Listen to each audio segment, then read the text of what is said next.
It's California Edition. I'm Brad Pomerance, still in beautiful Redding, California. We're on a road show, and we are now speaking with Debra Lucero. She is the Executive Director of the Shasta County Arts Council and Friends of the Arts in Butte County.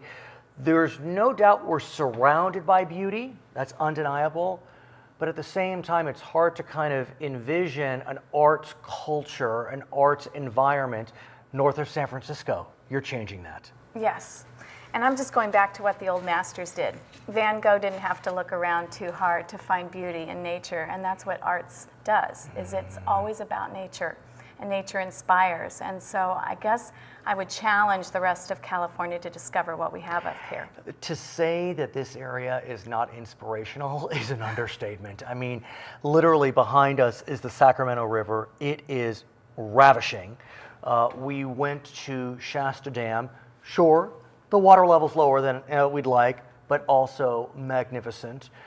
Shasta Mountain has some snow. Yes. Lake Shasta, yes. has some snow, yes. so it's inspiring there. Talk to us more about what you're doing to kind of harness the assets of this community with the arts and then culture. Okay, well, about 9 years ago, we started Arttoberfest in Butte County, and that was an experiment in Chico. It was basically a collaborative marketing effort to find out what already is happening and package it so that we could give people a reason to come to our area. And it worked really fantastically. I'm not surprised. Sunset Magazine, SkyWest Magazine. Wow. We had television stations from Sacramento because everybody wanted to know what's Arttoberfest. Right, right. So we just... I was just in Munich, by the way, Oh. for the Oktoberfest. I'd rather be at Arttoberfest. Let me tell you, that is debauchery in Munich. But be that as it may continue. Well, we still have a little bit of that A little here bit too. is Chico, Cal State Yes. Chico. What be that Well, as it may. and we also have Sierra Nevada now. Right. They actually started their Oktoberfest, and this is now in its, I believe, third or fourth year. It's not bad. It's all good. They are now drawing 4,000 people per day. So when we're talking about our arts and we're talking about things like this, we're talking about economic development in a region where our industry is lacking. A lot of things have left. And so we have a higher unemployment rate than the state. Although it's come down a lot. It has. More than 10 points since the recession. So that's good news. It is good news. But what used to be considered menial jobs, those tourism jobs and economic development, didn't consider those tourism jobs really viable. It started being any job is a good job. But can we talk about tourism? We're kind of bouncing around, but I want to talk about tourism because, candidly, it's my first time in Redding. Yeah. It will not be my last. That I can promise. In large part because I must bring my wife and daughters here to see what I see. Yeah. I have family in Nevada City, in Nevada County. Yeah. Beautiful. It's not a competition, but hello. I mean, hello. It's gorgeous. Really. But what I do notice is, there are some fishing boats, small fishing boats coming down the Sacramento River, but I'm surprised it's not. I mean, we don't want to tell anyone. We don't want it too jammed up, but you know what I'm getting at. Yeah. I mean, this is an untapped tourism asset, if you ask me. Well, it's not that easy to get here. A lot of people want to fly in. I understand. We're still quite a ways from Sacramento, no matter if you're in Chico or Redding. Right. We do have I-5, and we are on the I-5 Which corridor. We flew into Sacramento. Easy drive. Right. Little traffic. Little traffic. It's a straight shot. But those are challenges in a society that's used to instantaneous gratification. So you got to work a little harder, but when you get here, you enjoy it more. Tell me more about what you describe as your cultural assets. I love how you describe this to me. Explain what you see as Shasta County, Butte County's cultural assets. Well, having been born here and raised in this area, I grew up in a culture in agriculture. Right. I grew up with this beauty that you see around you, and we learned to basically embrace that culture as part of what and who we are. So when we look at creating an event or tying into an existing event, we don't say, oh, that's ag, or oh, that's the symphony. We put it together. And a lot of people are doing that now. They're doing farm-to-table celebrations in tuxedos on bridges. Well, we've been doing that here.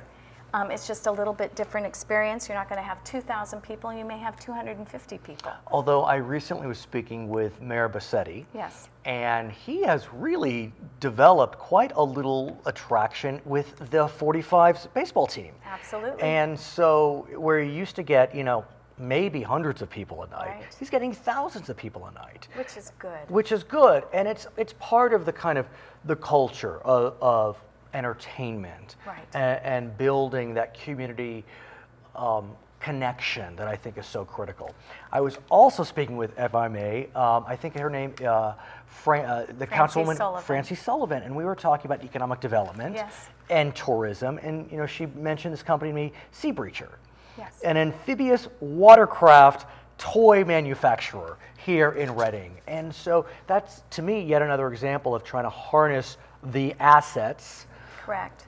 And basically develop them into something that you can package to sell to a different region.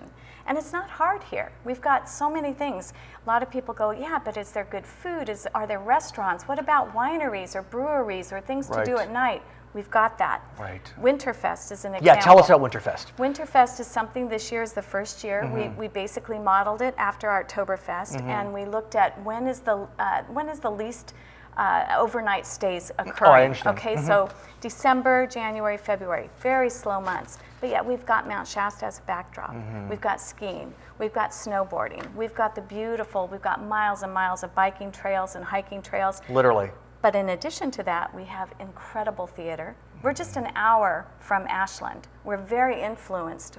We have an incredible theater community here, an incredible music community here. We've got many different galleries. So what we decided to do is, let's see what we have. Let's package it, call it Winterfest, start getting it out to people and saying, come and visit us this winter. Come see. So to whom are you marketing? Are you looking to your friends in San Francisco, in Sacramento, in Tahoe, in Reno, in Ashland, in Portland, all of the above, none of the above, as far down as LA, San Diego? Well, one of my premises is that you first must be a good partaker in your own backyard. So we first really want to get our own community on board, because we all get in our own silos. Maybe I only go to football games, or maybe Right. I only go to the symphony once a month. So what we like to do is get people to enjoy and partake of what there is to do here, because if you go, just like you're going to go back Exactly. and tell 10 people, Of course. well, that's what happens. And pretty soon you've got a community that understands what its local assets are, and then they become the best salespeople. What's interesting, and I don't want to get too deep into the weeds on this, but I know that within Reading there's a kind of internal debate about whether a hotel should be developed. Without getting into the weeds on that controversy, just give me a sense, though, of that push-pull. Because, I was joking before, why aren't more people here? We don't want too many people here. But so how do you kind of create that balance where you still keep the beauty and quaint nature of Reading without turning it into, Vail or Aspen? Well, I think first you got to get your feet wet. There is no 4-star hotel, Right. I believe, north of Sacramento. Really? Yeah. Really? Yeah, I could be wrong on that, Right, but but I'm close, pretty yeah, sure. yeah, no, I I'm hear pretty you. sure. Right. So why not? We're on Right. I-5. This is a world-class city. It is. We are building a world-class city.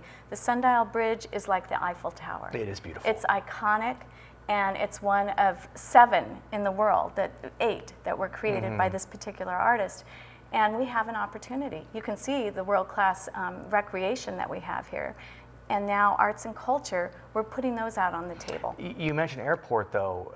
Is there a move to kind of beef up your airport? I've read a little bit about that. Well, it's tough on the airport because that is really decided by the airlines, and it's much higher than my pay grade Right, to deal with those issues. Right. But I think that if people, we are only, a couple hours from Sacramento, San Francisco, 3-hour drive, and what we've learned is when you're about 3 to 4 hours away from something, we've got 3 million people that could experience Reading. They'll come. They'll come. They'll come. Her name is Debra Lucero. She is the executive director of the Shasta Arts Council and Friends of the Arts in Butte County. My name is Brad Pomerance. It's California Edition.